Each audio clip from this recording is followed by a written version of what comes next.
আপনার উন্নতি কেউ রুখতে পারবে না। কালামের এই 7 টিপস মেনে চলুন শুধু। আব্দুল কালাম শুধুমাত্র বিজ্ঞানী নন, তিনি দূরদর্শী। তার পাণ্ডিত্য ও দূরদর্শিতাও প্রশংসনীয়। শিক্ষা, নৈতিকতা ও যুবদের পথ প্রদর্শন করে গিয়েছেন। তার বক্তব্য আজও মানুষকে অনুপ্রেরণা দেয়।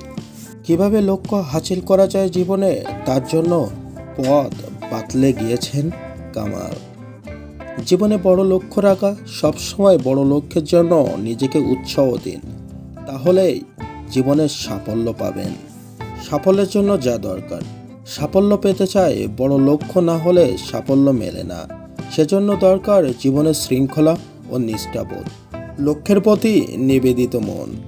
চ্যালেঞ্জ, সুযোগ। বাধা আসলে হারতে নেই। কালাম বলেছেন, চ্যালেঞ্জিং পরিস্থিতিতে তৈরি হয় সুযোগ।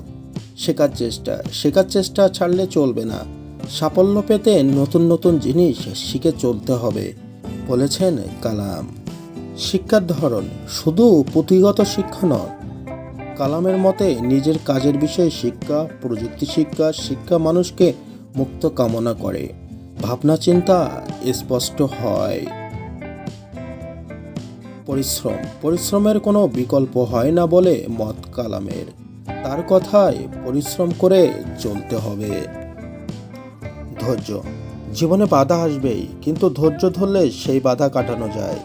নিজের লক্ষ্যের প্রতি ফোকাস থাকুন, সব বাধা সরে যাবে।